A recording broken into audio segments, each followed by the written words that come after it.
iki kibazo kirebana n'igwingira mu bana ndetse n'imirire mibi ni ikibazo kiduhangayikishije nk'intara ariko tuticaranye natwe tufite ibyo dukoraho kugira ngo kigabanuke. Yenda mpereye ku mibare ya vuba igaragaza ko intara yacu duhagaze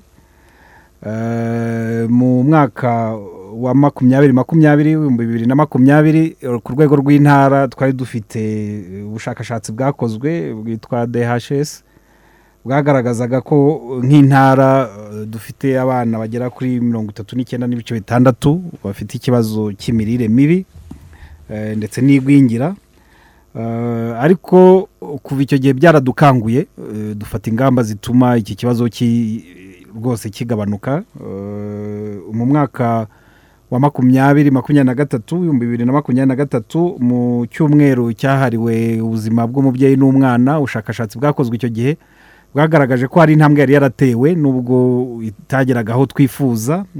Tukaba twavuye kuri 39.6 tugera kuri 27.6.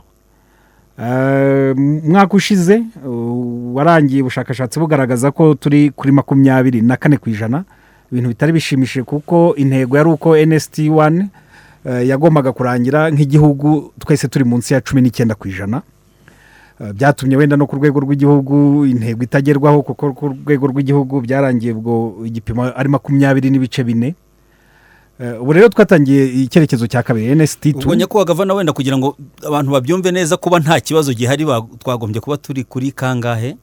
Ubundi icyifuzo nuko twese nta mwana wakagombye kuba afite imirire mibi. Zero. Byakagombye kuba ari zero, nta mwana ufite igwingira, nta mwana uri mu mirire mibi. Ariko kuko twari dufite imibare ikabije aho twahereye, tuvuge nka Musanze, akarere ka Musanze byari bikabije. Muri ubwo bushakashatsi mbabwira bwo muri mwaka wa 2020 Musanze bari kuri 45%. Ni ukuvuga hafi cya kabiri cy'abana ba Musanze bari bafite ikibazo cy'imirire mibi. Ariko ubu nabo bari mu bantu bakoze urugendo runini kuko ubwo umwaka washize warangiye bari kuri 21%. Tukaba twizera ko uyu mwaka twatangiye, uyu mwaka turimo iyi mibare koko izagabanuka.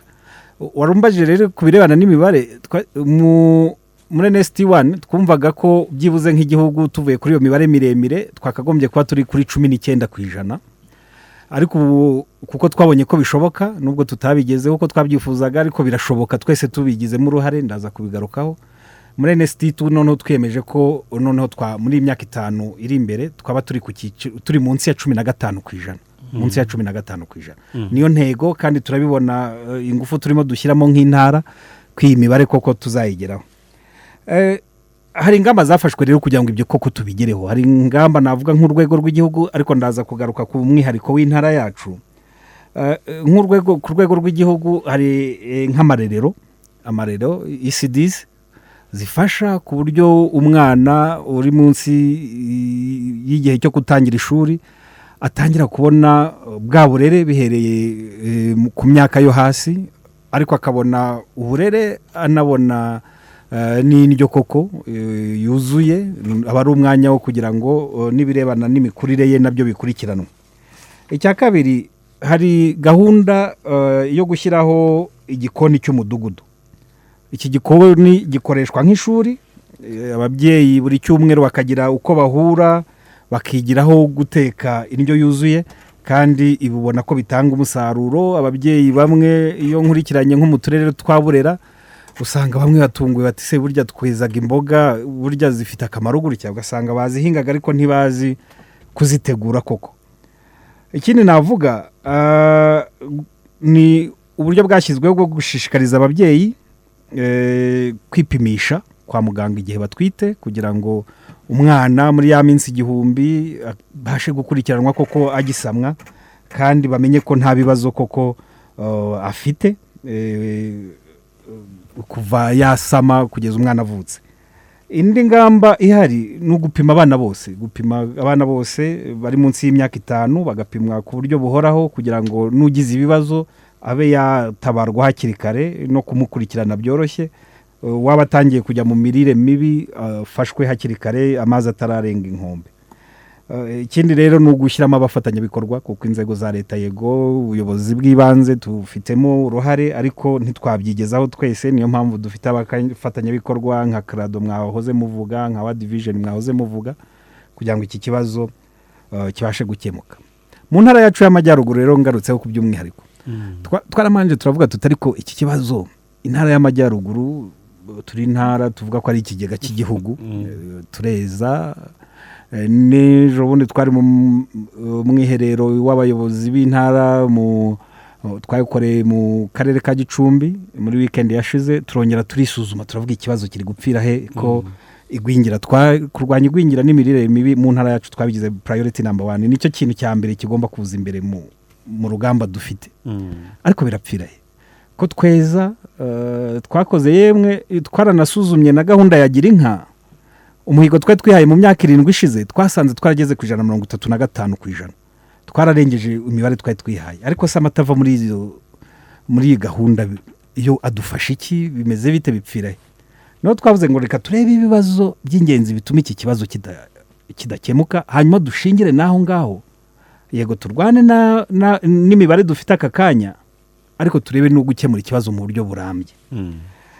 Icyambere twabonye kibitera, hari amakimbirane mu miryango. Usanga benshi muri aba bana bari mu mirire mibi, wenda nasimbutse nkaguha imibare dufite ubu ngubu nk'intara dufite abana bagera kuri 207 turi gukurikirana umunsi ku munsi kugira ngo turebe ko bava muri iki kibazo cy'imirire mibi. Nabwo ndabivuga uyu munsi dutangira uyu mwaka w'ingengo y'imari twari twatangiranye abana 630, tukaba dufite abana bagera kuri 423 bamaze kuva muri iki kibazo cy'imirire mibi, ariko dusigaranye abo bana bagera kuri 207. Abenshi akaba ari abo dusanga mu karere ka Burera, abana bagera kuri 98. Abenshi rero usanga ari iki kibazo cy'amakimbirane mu miryango, umugabo n'umugore bakaba bafite amakimbirane ahoraho, ntibabone umwanya wo gukurikirana imikurire y'abana babo no kumenya ko bafunguye koko, no kumenya ko bagize isuku. Ibyo bikaba intandaro y'uko abana babo bagira ibibazo by'igwingira n'imirire mibi. Ikindi dukunda kubona mu ntara yacu ni ikibazo cy'ubushoreke. Abagabo bafite abagore benshi, ugasanga umugabo, ibyo turabibona cyane muri Burera, muri Musanze n'ahandi, ariko iki kibazo cy'ubushoreke ugasanga gitera nacyo ko ababyeyi badakurikirana neza imikurire y'abana. Ikindi ni ugukoresha ibisindisha, kandi nta nubwo wenda ujya gukira indwara arayirata koko, ntabwo ari ibintu byo guhishira. N'ubushakashatsi bwasohotse mu kwezi kwa 12 umwaka ushize dushimishije twebwe nk'abatuye intara y'amajyaruguru, tugomba gufatanya twese tugakemura iki kibazo. Ubushakashatsi bwa RBC bwagaragaje ko abaturage b'intara y'amajyaruguru ari abambere mu gasembuye, ari abambere mu gukoresha ibisindisha. Ibi rero bifite link na bya bindi navuze. Urabona ya mata ava muri gira inka, usanga ababyeyi bayafata bakayajyana ku ikusanyirizo, amafaranga babonye yo kuguramo imbuto, kuguramo imboga, bakaguramo ahubwo ibisindisha kugira ngo bite ku bana. Iki rero nacyo tugikemuye bikaba ari bimwe mu nzira zadufasha gukemura ibibazo mu buryo buhoraho. Ikindi twabonye ni ukutitabira neza gahunda itangirwa ku mavuriro igenewe abagore batwite, kuko ubundi Minisiteri y'Ubuzima ubitubwira ko umubyeyi yagombye kwipimisha byibuze inshuro 8 mbere y'uko abyara, ariko usanga ababyeyi hamwe na hamwe batabyitabira kugira ngo n'umwana niba afite n'ikibazo akurikiranwe hakiri kare. Ikindi gikomeye ni imyumvire ikiri hasi kubirebana n'ibi ngibi, kuko iby'ingenzi byose birahari, ndaza wenda kubigarukaho. Iby'ingenzi birahari, hari ayo mata, hari gahunda zitandukanye zo gutanga amatungo magufi, ndaza kubivuga, ariko ugasanga bya bindi byose ntago bidufasha kugira ngo abana bacu babashe gutera imbere. Icyanyuma rero navugaho kinakomeye ni ikibazo cy'isuku nke cyangwa cy'umwanda, kuko nge sinkunda kuvuga isuku nke, ni umwanda. Ku buryo n'umubyeyi wabashije gutegura amafunguro, iyo yateguranye umwanda usanga y'amafunguro ntacyo amariye umwana wayafashe.